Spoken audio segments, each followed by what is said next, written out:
The first thing Silas saw, piercing the dusty half-light of his old barn, was a shock of raven-black hair spread across pale straw, a violent smear of ink across parchment. Just beneath it, a blossom of deep crimson was unfurling across worn buckskin, blooming like a blood flower in the silence. His heart, a creature long trained to beat, with the dull, lonely rhythm of isolation, kicked hard against his ribs like a startled mule. For a long, breathless moment, he simply stood there, the door creaking behind him, dust hanging like old ghosts in the air. A girl, a Navajo girl, wounded, maybe dying. She lay as though she'd fallen from the sky, some fractured star spat out by a world of pain and violence, a world Silas had spent years trying to outrun. He hadn't spoken to another soul in weeks, months, maybe, and yet the sight of her so fragile, so terribly out of place in the quiet sanctum of his barn, pulled at something in him that he had buried beneath layers of silence and self-recrimination. This wasn't just a trespass, this was a rupture, and the kindness he'd locked away long ago, the one thing that had nearly destroyed him, came alive like a spark striking dry brush. Silas hadn't always been a ghost. Once, he had been known feared, even a bounty hunter with calloused hands, a rifle that never missed, and a name that made desperate men flinch. But one child, one mistake, one final scream he hadn't meant to cause, and the legend of Silas Cade had ridden off into exile, deep into this broken valley surrounded by dying grass and unfinished apologies. His days were predictable, routine, the comfort of repetition disguised as penitence. He patched fences in the morning sun, fed the cattle with methodical hands, fixed what didn't matter anymore. His voice had grown hoarse from disuse, a dry croak reserved only for his horse, Buck, or the occasional curse spat at the relentless wind. And yet, despite the hard shell he'd built around himself, the land still had its whispers. He knew it intimately, its moods, its warning signs, the sudden hush before a dust storm, the faint bend of a thorn bush when something watched from the ridge. Today, though, the land had been too quiet, not a warning, but a hush of anticipation, like the pause before a prayer. Now, he knew why. He moved forward slowly, every bootstep stirring the straw, shadow stretching long under the slanted afternoon light. She didn't move. Her body was still except for the jagged rise and fall of her breath. Her skin, under the grime and blood, held that fierce kind of desert beauty, sharp lines, dark lashes, copper skin flushed with fever. A makeshift bandage wrapped around her arm was soaked through, and a darker stain bled from her side. Gunshot, most likely, fresh and deep. Silas crouched beside her. The scent of hay mingled with iron and sweat. He reached out, calloused fingers brushing against her temple. Her skin was fire, fever, already burning through her like summer lightning. Her eyes fluttered open. For a moment, they were glazed, lost in pain and sky. But then they sharpened with a flash of fear, primal and wild. She looked at him the way a cornered doe looks at the hunter, braced for the final blow. He pulled his hand back, not from threat, but from shame, because in that second, he saw himself reflected in her terror, and he remembered what it felt like to have nothing left but breath and fear. Whatever danger she'd bring, whoever might be tracking her, it no longer mattered. He couldn't leave her here. He couldn't walk away. With a gentleness that would have stunned anyone who'd once known him, Silas gathered the girl into his arms. She was light, too light, bones and blood and silence. Her head rested against his chest, and for the first time in years, the rhythm of his heart changed. The short walk from the barn to the cabin felt longer than any trail he'd ever ridden, not because of her weight, but because of what she carried with her, something he couldn't name yet, but felt deep in the hollow space behind his ribs. He laid her down on his bed, a narrow cot, long untouched by warmth. The blankets looked rough against her skin, the whole room bare walls, faded photos.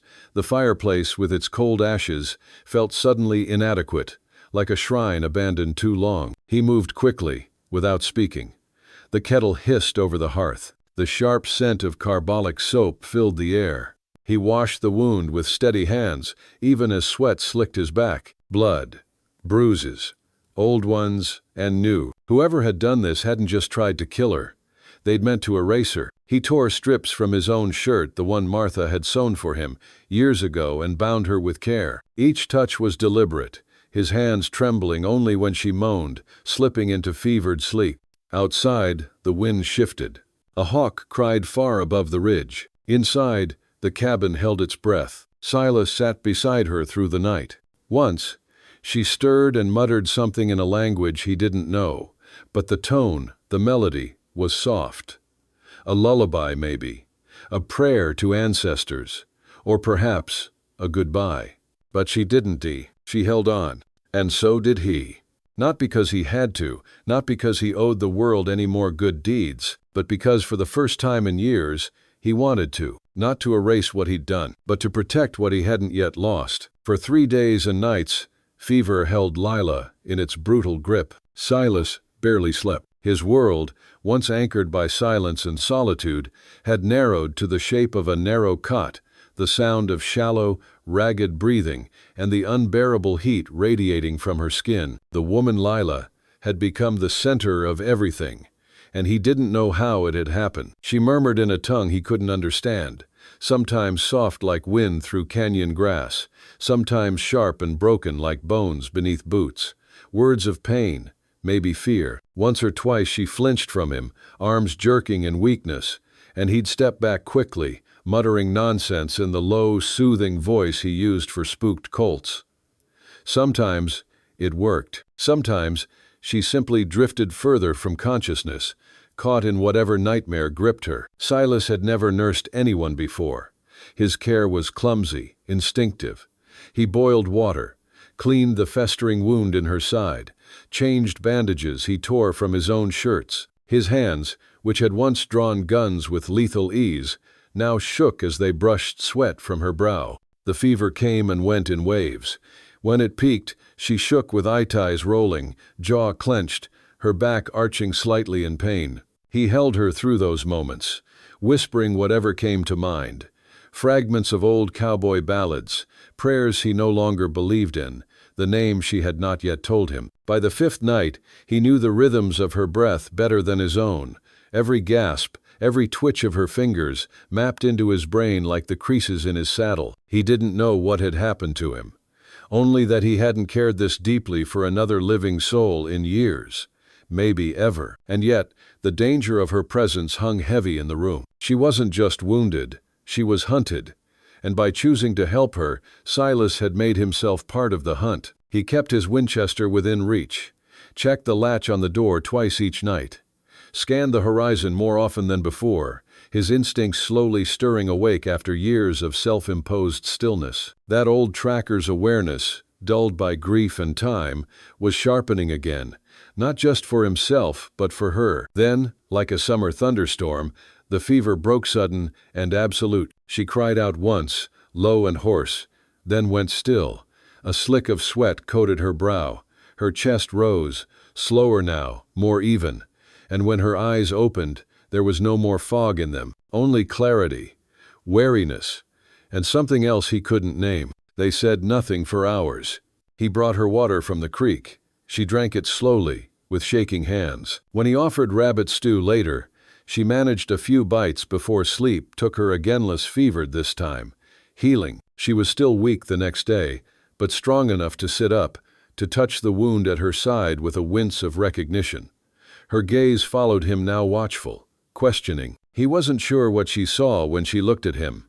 A stranger, a savior, a threat, maybe all three. He didn't know what to say. He never did, even in the best of time. So he pointed at himself. "Silas," he said. Her eyes narrowed slightly.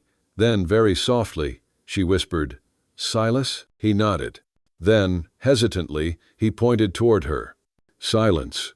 But that night, as the wind rustled through the sagebrush beyond the cabin walls, she said it quiet and deliberate. Lila. The name settled between them like smoke, delicate, but real. A bridge across a canyon neither of them had chosen, but both now had to cross. From that moment, something shifted. He began leaving small things near her cot. A hawk feather he found at the creek bed, a smooth, oval-shaped river stone, a handful of late-season wild berries. He expected nothing, just small gestures, the only language he had left. But one day, he saw her turning the feather between her fingers, her eyes distant, thoughtful. A soft smile flickered across her lips, there and gone like a hummingbird's wing. He felt warmth bloom in his chest, foreign and unsettling. The peace, however, was brittle. A few days later, while checking the northern ridge, Silas found signs subtle but undeniable. Tracks, boot prints, droppings from horses trained to travel long and fast. No campfires, no smoke. These men knew how to move without leaving a trace. They hadn't approached the cabin yet, but they were near. Thorn was coming. Silas's body moved before his thoughts caught up. He oiled his rifle, checked the cartridges twice, began locking the barn at night, setting traps at the tree line, revisiting hiding places he hadn't used in years. His boots left faint marks through the valley soil, but those he made sure to erase behind him. He didn't speak of it to Lila. He didn't need to. She felt it too. She watched him more closely. When he returned from scouting, she'd meet his eyes and hold the gaze, silent, steady. There was fear in her, but not of him, of what was coming, and perhaps of what she might have to do again to survive. That evening, she sat by the hearth, mending a tear in her dress with surprising grace. Her fingers moved with memory. Someone had taught her this long ago. Silas leaned by the window, his rifle across his lap, listening to the hush of wind outside and the subtle creak of wood under tension. Then 3 knocks, sharp, imperative. They sliced through the noon stillness like a gunshot. Lila froze. The needle slipped from her hand, clinking softly on the floorboards. Her head snapped toward the door. Her breath caught in her throat. Her eyes wide, wild-locked onto Silas's. He raised a hand slowly, a finger to his lips. Then, with his other hand, he pointed toward the curtained alcove where she'd been sleeping. She disappeared behind it without a sound, vanishing like smoke. Silas exhaled. His fingers closed around the rifle's grip, the wood worn smooth with time. He moved to the door, cracked it open, and sunlight glanced off 5 mounted men. Their horses stamped restlessly in the dirt. Dust clung to their coats like ghosts. At the center sat a tall man with pale, flat eyes and a neatly trimmed beard.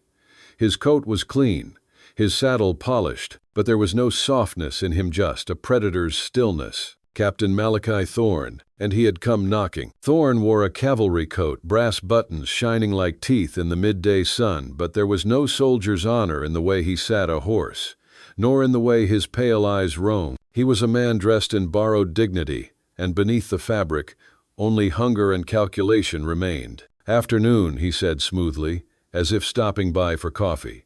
"We're searching for a Navajo girl. Dangerous fugitive. Caused quite a bit of trouble not far from here." "Lee."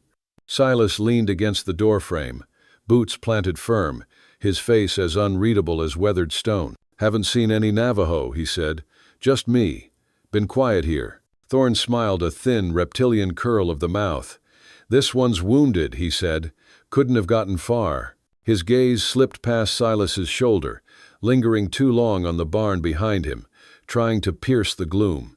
He was already trespassing with his eyes. Behind him, Cutter, a hulking brute with a scar that cut across his face like an old wound that never learned to heal, spat a line of tobacco close enough to Silas's boots to insult. "She's slippery," he grunted, "but we always finish what we start." Silas's hand rested lightly on the edge of the door, near where his Winchester leaned. He didn't move, didn't blink. "This is my land," he said, "and I told you, I haven't seen her." Thorn's smile faded by a fraction. When he spoke again, his voice was velvet, rapping something sharp. "A man living alone. It's a hard life. Easy for things to go wrong. Real easy for a man to disappear." He let the threat hang like smoke. "Just a quick look around," Thorn added, light again, but the menace never left his eyes. "We won't touch a thing." Silas's eyes narrowed. "Cold. Flint. Look all you want," he said, "but you stay out of my cabin and out of my barn." Thorn held his stare for a beat too long. Then he nodded curtly. "As you wish, rancher. For now." They rode off, slow and deliberate, fanning out along the ridgeline as if they owned it. Their search was brief, almost casual, but every hoofprint was a mark, a reminder. Silas stood still long after they'd gone, jaw locked tight. The wind stirred his coat. He felt the fire rise inside him, low and coiling. He'd seen this before. Men like Thorn didn't ask twice. They took, and they'd be back. He was right. 3 days later, he smelled the smoke before he saw it. Up on the north slope, the pasture he'd set aside for winter grazing was blackened to ash. The fence was gone, grass seared to nothing. A message, written in fire. A warning. They suspected. Or worse, they didn't care. Either way, they wanted him to know. They were watching. That night, Lila spoke. Her voice was fragile but clear, shaped by effort and pain. She sat beside the hearth, blanket over her shoulders, the flickering light painting bronze across her cheeks. "They killed my family," she said, "for what we protected." Silas didn't interrupt. He only watched her. "My grandfather," she continued slowly, "was a storyteller, a guardian, keeper of the way to the moonlit hollow, a sacred place. For the Navajo." She said the name in her own tongue first, then repeated it, softly, as if translating something not meant to be said aloud. "A place of healing, of quiet, of memory. We do not speak its name unless we must." Her voice dropped. Thorn believed there was gold. Silas swallowed hard. "I told my grandfather to run," she said. "But he stayed. He said the land needed a voice, that the old songs would protect us." She paused. The flames crackled in the hearth. "But songs don't stop, Bullet." Her fists clenched in her lap. Not a single tear fell, but her silence carried the weight of loss heavier than any sob. "He was tortured," she said flatly. "He never spoke, not even when they—" She stopped, closed her eyes. "I ran because someone had to remember, not to survive to remember." She looked at him then. There was no plea in her eyes, no begging, but there was a weight, a quiet, wordless question. "What will you do now that you know?" Silas didn't answer right away. The smell of scorched earth still clung to his coat. He could feel the blackened fence posts in his memory, standing like bone. "I won't let them take you," he said finally. Simple, honest, and heavier than a promise. Lila didn't smile, but her shoulders eased, just barely, and that was enough. In the days that followed, they worked. Silas cleared new fire breaks, hauled stones to strengthen the perimeter, rerouted water from the creek. His body ached, but his mind was sharp again, sharper than it had been in years. Every movement had purpose now. Lila moved alongside him, quieter, smaller, but just as steady. She carried water, stacked kindling, tended the fire like she had grown up with it in her bones. Her gaze was different now, no longer wary, but watchful, focused. They spoke little, but between them, something was being built. Not just defenses, but understanding. A rhythm, a shared urgency. At dusk, she sometimes walked the edge of the bluff overlooking the western valley, her dark hair loose, her figure outlined against the dying light. Silas watched her from the porch, not with longing, but with something deeper, respect, and the sharp ache of knowing he couldn't protect her from everything. But he would try. Every night now, he loaded his rifle with ritual precision, cleaned it, laid it by the door. The air felt different, tighter, the calm before lightning. One night, as the sky turned a dusky red and the pines whispered warnings, Lila turned to him. "If they come," she said, "we do not run." Silas looked at her, really looked. There was nothing fragile in her now, only fire. "We don't run," he agreed. And for the first time in years, he felt ready. She was wounded, yes, but she carried more than pain. Not a map drawn on hide, but something older, deeper, the sacred knowledge of a canyon etched into her memory with the clarity of dreams. A place not meant for gold or conquest, but for silence, for breath, for healing. And tucked in the folds of her woven sash, she carried the last remnant of that world.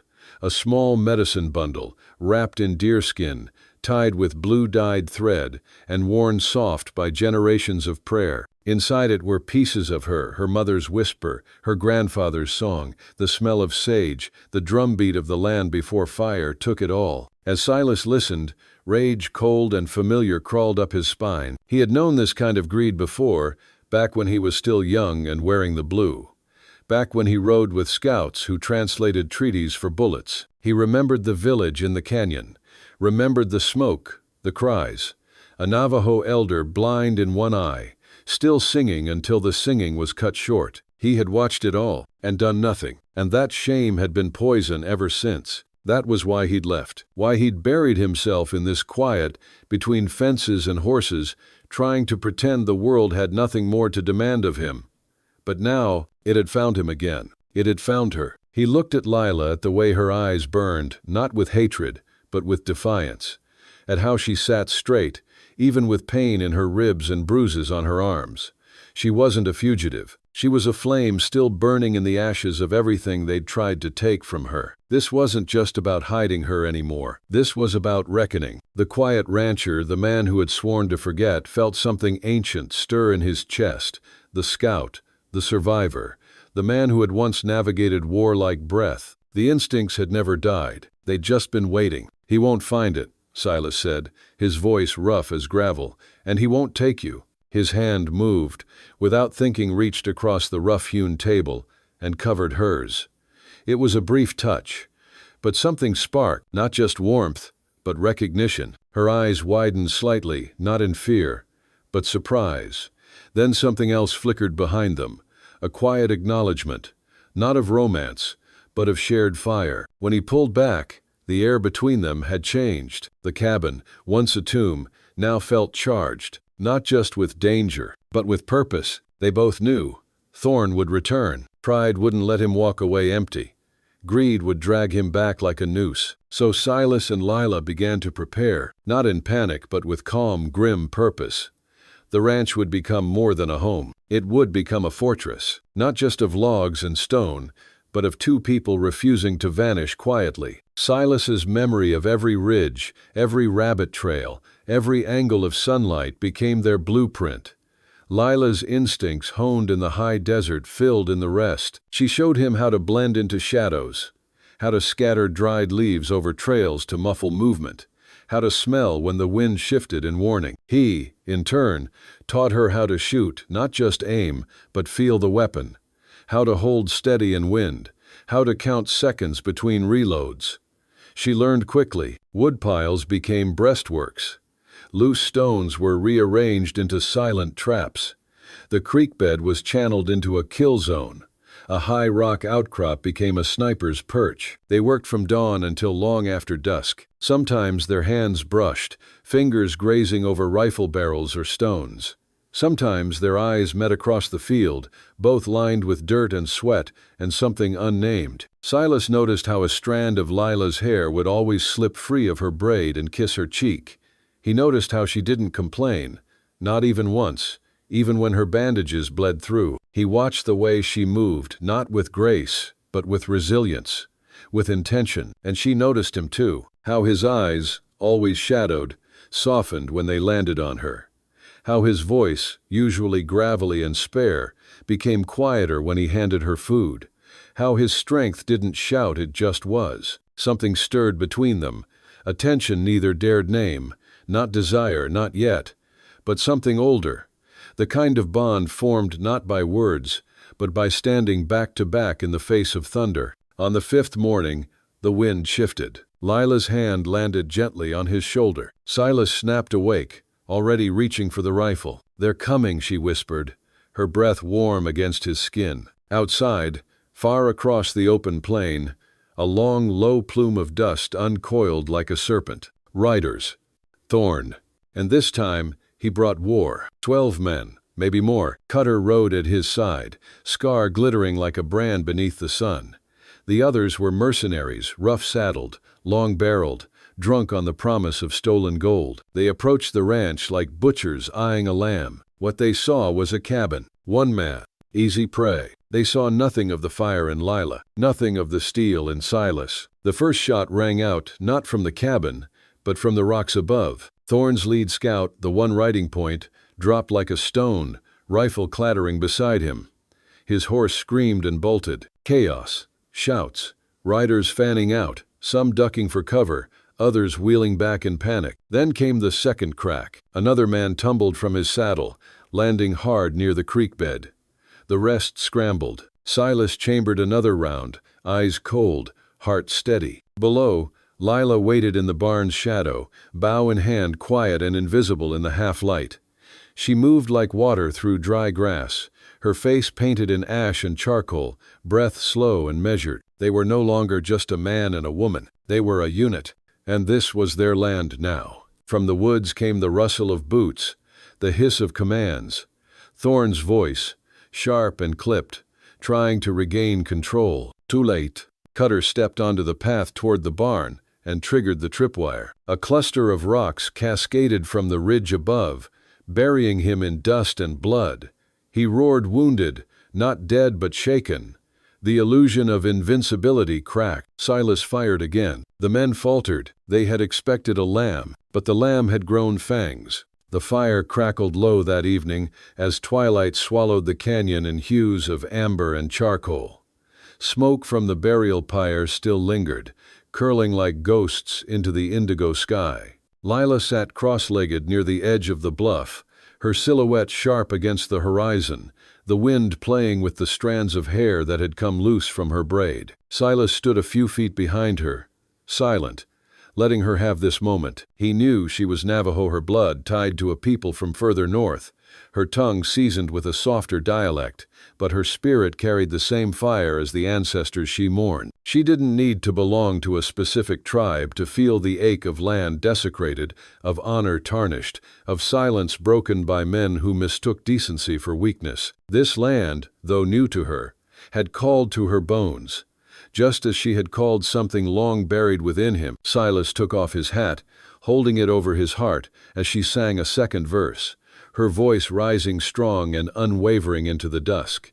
He didn't know the words, but he felt them, deep and real. They echoed inside him, remembrance, resistance, rebirth. When the song ended, she sat in stillness for a long while. Finally, she spoke, without turning. He said, "I'd never make it out here." Her voice was quiet, like the wind whispering through cottonwood. Said I was too soft, too proud, too full of spirit that couldn't be tamed. Silas came to her side and sat down, his knees creaking, his rifle leaning on a stone nearby. "Who?" "My stepfather." She paused. "The man who raised me after my mother died. He thought he was protecting me, keeping me from wild dreams." She smiled faintly. "But it wasn't protection. It was fear, his fear, of what I might become without chains." Silas stared out into the endless land. "You're more than he ever knew." "No." Her eyes turned to him, then unflinching, dark as rich soil, full of stories that hadn't yet been told. "And you? Why did you stay out here so long? What kept you buried in silence?" He hesitated. Then the truth rose, uncoiling slowly like a serpent warmed by firelight. "Because it was easier than remembering. I lost my brother to this land. A skirmish gone wrong. Too much pride. Too many enemies. I stayed because out here, no one asks you to explain why you stopped believing in tomorrow." "Dower." Lila reached out and placed her hand gently over his. "But today, you did believe.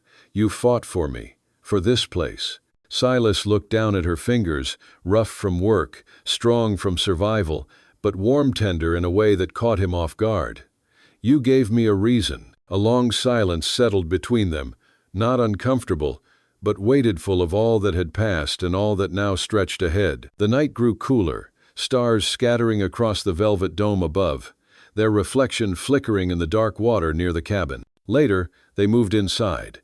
The cabin bore the scars of battle blood on the doorframe, a shattered pane, a trail of boots long fled. But it also bore the heat of the hearth, the memory of laughter, the ghost of a home waiting to be remade. Silas poured water into a basin, kneeling beside Lila to clean a shallow graze on her arm. His fingers were surprisingly gentle. "Do you regret it?" she asked. He looked up, startled. "Regret what?" "Saving me, killing for me." He met her gaze, and there was no shadow in his eyes now, only the hard-earned clarity of a man who had wandered in the dark too long.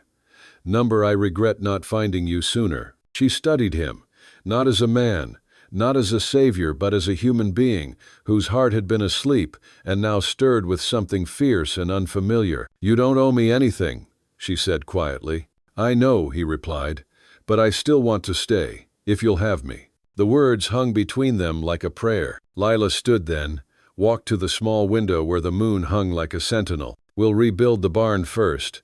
The roof leaks. Then we'll mend the fence line. You'll teach me how to set traps that won't catch the neighbor's dogs. Silas chuckled. And you'll teach me how to cook something other than beans and regret. No. She turned, and her grin was radiant. Deal. Days passed, then weeks. The canyon began to breathe again. Grass grew where blood had once spilled. Birds returned to nest in the rafters. Lila's laughter, rare at first, came easier. She spoke of her passed-off snowy mountains, of a little sister lost to sickness, of nights spent dreaming of something bigger than the confines of her old life. Silas shared stories of his mother's songs, of horses that once ran like lightning, of a younger version of himself who'd believed in peace but been broken by war. They repaired the porch together, side by side, built a smokehouse, found an old map with a trail to a spring that hadn't run dry. Every task, no matter how small, bound them closer. And one evening, as they sat by the fire with a cup of strong coffee between them, Lila rested her head against his shoulder. This place, she murmured, it doesn't feel like exile anymore. He touched her hair gently. That's because it isn't. There were still dangers beyond the ridgemen like Thorn, who thought strength meant cruelty, that land was theirs by right, that silence was consent. But Silas and Lila no longer walked alone. They were rooted now, like twin trees grown from the same scarred earth. One morning, after a long ride into the hills to check the stock, they paused on the crest of a slope, looking out over the valley bathed in early light. It's yours now, Silas said softly. She shook her head. It's ours. He smiled, feeling something bloom in his chest he hadn't felt in decades. Hope. Real, breathing hope. She turned in the saddle, looking at him with that same blaze in her eyes he had seen when she first rose from the barn shadows. Tell me the truth, Silas Cade. If we had met under different skies. We didn't, he interrupted. We met under the ones that mattered. Their horses stepped forward, side by side, toward the cabin nestled like a promise below. And though they knew storms would come again as they always do in wild places, they also knew now that love, once awakened, was the greatest frontier of all. Together, they had survived. Together, they would endure. And in the quiet, in the beauty, in the hard-won peace of that forgotten canyon, they would write the rest of their story. One sunrise at a time. Their story was never meant to make headlines or echo through ballads sung in prairie saloon. No one carved their names into history books, and no monument would mark the place where it all began. Just a modest cabin tucked between the hills and the hush of wind threading through tall grass. But what Silas and Lila found in that forgotten corner of the frontier was something rare.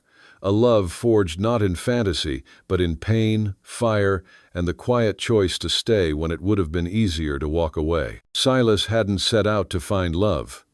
He had wandered the West with too many scars on his body, sure, but worse, in the hollows of his heart. The war had taken too much, and what it left behind was a man who trusted no one, who spoke little, and who made peace with silence better than with people. But then came Lila. Lila didn't belong to this place. She wasn't Comanche, nor settler, nor outlaw. She was something else entirely, a survivor, a watcher, a woman who had walked through fire more than once and learned to do so without leaving a trail. She didn't speak much at first. Didn't ask questions, didn't try to tame him, but she listened, she saw. And slowly, Silas found himself seen in a way he had long forgotten was possible. Their love didn't arrive like a storm. It came more like the seasons inevitable, subtle, shifting everything without fanfare. It lived in small gestures, the way she placed a mug beside his elbow without asking if he was thirsty, or the way his hand found her waist when she passed by him in the narrow kitchen. It grew in the silences between them, not empty, but full of understanding, of shared weight, of trust born in the quiet. They both carried ghosts. Lila sometimes stared at the sky as if expecting it to fall.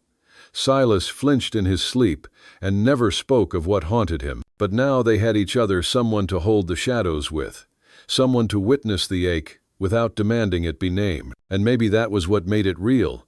Not perfection, not promises, but presence. They stayed together, not because it was easy or safe, but because they had chosen, again and again, to turn toward one another when the world turned cold.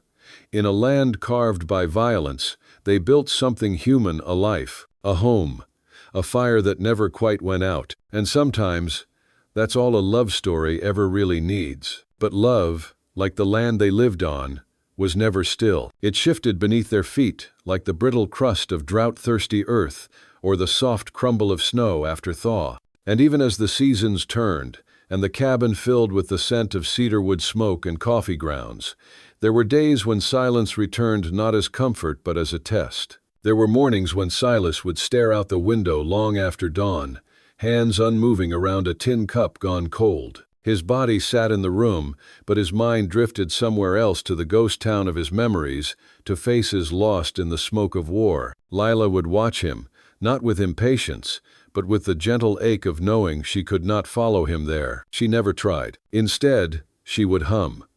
Always the same low, quiet melody, some tune she said her mother sang when nights grew long and winters unforgiving. It was a song made of soil and sorrow, and it seemed to remind the walls that someone still lived here, someone still hoped. And slowly, Silas would blink himself back. His fingers would twitch, his breath would deepen. He would turn toward her, eyes storm dark, and she would smile, not wide, not bright, but soft. True, on her darker days, it was Lila who would slip into silence. She would stand by the back door with her arms crossed, watching the trees sway as if waiting for them to reveal something, a sign, a path, maybe a past version of herself she'd long buried. There were scars on her back that Silas had only seen once, the night she let him undress her slowly, wordlessly, beneath the wavering lantern light. He never asked, she never explained. Instead, he wrapped his arms around her from behind, pressing his lips to the base of her neck, grounding her not with answers, but with presence. That was their rhythm, a slow, aching dance of two broken souls who never asked for rescue, only a witness. Some nights, they would sit outside on the front steps, boots off, feet dusted in soil and ash. Coyotes howled in the distance, and the stars spilled across the sky like scattered silver coins. Lila would lean her head on Silas's shoulder, and he would rest his cheek against her hair. They didn't speak much. They didn't need to. But one night, after months of such stillness, she finally said it. "I never thought I'd live long enough to feel safe." Silas didn't answer right away. He just reached for her hand, thumb tracing the calloused pads of her fingers, as if trying to memorize the map of her survival. "You are," he said eventually. "With me, you are." And for the first time in years, she believed it. They built more than just a life, they built rituals. On Sundays, they would trade stories, even if some were half true or made up entirely. On Thursdays, Lila would bake, her hair tied up with an old blue ribbon Silas had once found tangled in a fence post. On rainy days, they would drag the mattress closer to the fireplace and read aloud to each other, stumbling through the words like children learning the sound of their own hearts. Their love wasn't loud. It wasn't poetic. It was ordinary in the most sacred, defiant way. In a world that had tried to unmake them, to silence them, to erase them, they chose to remain. To wake each morning and say, without saying, "I see you, I stay." One winter, Lila caught fever. It came fast, like a thief in the night. Her skin burned, and her breath grew thin, and Silas sat by her bedside for 3 days straight, refusing food, refusing rest. He whispered to her stories, prayers, promises.